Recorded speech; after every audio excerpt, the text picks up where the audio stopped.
Man, so check this out, check this out, check this out. These last 2 weeks, roughly, I've been MIA. For good reason, though. So I dropped the ball on my evaluation, went back to the drawing boards, trying to figure out where I was messing up at. And I figured it out today, really. Um, it was July 31st, I think, last day of July when I failed my first evaluation. And I came close to failing my second one, but I didn't quite get to that point to where the account is gone. But, anyways, now I'm working on getting that account back up and, uh, still getting that account funded. But I say that to say this. I figured out today where some of my issue was coming from. And it's no knock to this person. Me and him have a great relationship. We met through trading and we've pretty much talked every day since. And he's taught me stuff that no one else was going to teach me. I was going to have to figure out on my own. But it's so much better when you have two people to look at stuff from a different perspective and bounce ideas off of each other. So I appreciate him for that. And we go back and forth all day about trading stuff. I've never met him in person. We met in a trading group, and he happened to message me, and I was like, yeah, like let's bounce ideas off each other and see if we can both get this down. I think he started trading. I think he said back in January, maybe like 6 or 7 months ago. Anyways, but I say that to say this. So me and him go back and forth every single day about trading.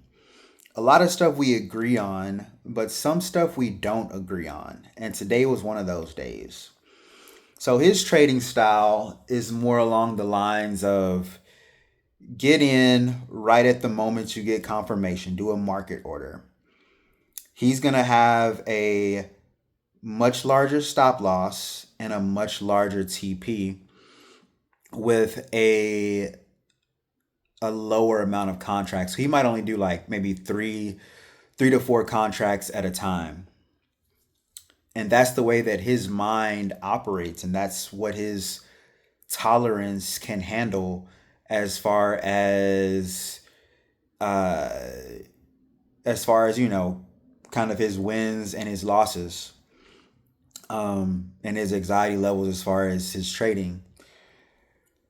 Me, on the other hand, I'm the opposite. I want a short stop loss. I want to do 15 micros, whereas, like I said, he's only doing maybe three or four. I want for my TP and my target to be 10 points out, whereas his might be 30 or 40 points out, whatever the case might be. Sometimes even more than that. Usually, I think he does like a 1 to 2, but at the same time, his stop loss is large. So if he has a larger stop loss, sometimes his 1 to 2 might be 60 points out. But, anyways, I pretty much say that to say this: never let anyone dictate the kind of trader you are. We're all capable of learning different ways of trading, and they all may work, but sometimes we have to see what works for us specifically. It's fine if they teach you, how to execute what they go through, or what are the steps they go through in their strategy. That's all perfectly fine. But if a strategy works on one time frame, it can also work on other time frames.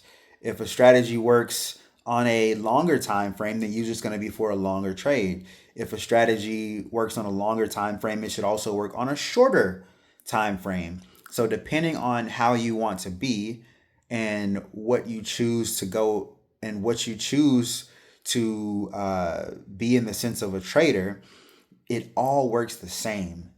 Me personally, I'll tell you right now, I don't have enough um, control over my anxiety to sit on a swing trade for days waiting for things to play out. That would bother me. I wouldn't be able to sleep knowing that I got money out there dangling for days and days and days. On the flip side, I can deal with 5 minutes, I can deal with 10 minutes, I can deal with even 15 minutes. But if you're telling me to leave a trade out there for days, mentally, my mind doesn't want to do that. Too worrisome for me because stuff can happen at any time. Whereas other people, they might look at that as a positive. They might not mind leaving the money out there. They might not mind, letting everything play out. On the flip side, when it comes to me, I said it to my friend earlier, like, if you're going to stab me, just stab me. My stop losses are short. If they play out, if everything plays out, then great. If I end up getting stabbed by the wick and end up getting wicked out, oh, it is what it is. I lost a little bit, but I would rather lose $200 in 5 minutes than $200 in 5 days. Because then I would think, dang, first off, I wasted time and I ended up losing. And second off, all this time I had to cancel, revert, divert, whatever you want to say, I had to do it and I didn't. It would bother me so much to have to sit on a trade and let it do its thing. But like I said, if I get stopped out in 5 or 10 minutes, on to the next. Short-term memory. I'm okay with that. But I'm not okay with, like I said, spending a lot of time in a trade and then it ends up failing me. But like I said, me and my buddy, we have a completely different trading style. I started trying to trade more like him, and I got away from what I was doing. And after our conversation today, it just really made me realize that although all of us new traders are on the same path, there are different tunnels to get to the end. We're not all going to walk down the same tunnel. And the thing is, it's not like it's maybe 1, 2, 3, 4, 5 tunnels. There are literally hundreds of different tunnels to get the results we may want. One person, they might have a win percentage on trades of, 35, 40%. But that 35 to 40% they win, they might be, 1-7 risk ratio trades.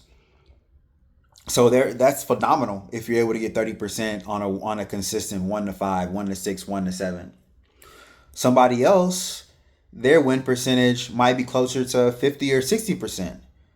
And their consistent risk to reward ratio may be something closer to a 2.5 or a 3 or whatever the case might be. Somebody else might be right at 50% and their risk to reward is, a consistent 1-2. It doesn't really matter what your win percentage is as long as you win. As long as your strategy makes sense and you can do it consistently. There are plenty of people that have very low win percentages, but they do their strategy to a T every single time. So even if they lose 3 or 4 times in a row, they know that win is coming eventually. Me personally, like I said, I would rather take my money while it's available. So my win percentage may be a good bit higher, but no, I'm not getting a 1-7. No, I'm not getting a 1-5. No, I'm not getting a 1-4. Me on the high end, I might aim for, a 1-3, but that's perfectly fine because my win percentage, since I am taking the small gains, my win percentage should be a good bit higher. So I don't need to have a 1-7, a 1-6, anything like that. If I'm consistently getting a 1-2 or even a 1-1 even on a consistent basis, if you're getting a 1-1 on a consistent basis, but you win 55% of the time, you're still winning. You're still up. It's just the realization of it. But pretty much this is just a short little clip, just giving some insight because I think that a lot of people get caught up on using other strategy, which is great. But at the end of the day, you have to take a little bit from here, a little bit from there, a little bit from there, and make it into your own. Not everything is going to work for you, same as not everything works for me, and not everything's going to work for the next person. Become your own trader. That's all I can say. That's all I got. If you can do that, I promise you, you will be successful. You are on your own path. You will eventually get there as long as you don't quit. As long as you don't quit. Bless up to all my new traders. We in this together. Might be going down different tunnels, but we all gonna get to the end in due time. Stay consistent, stay vigilant, stay studying. Never quit studying. Never quit trying to improve upon your strategy or even a strategy you've learned so that it makes sense to you. That's all I got. Peace.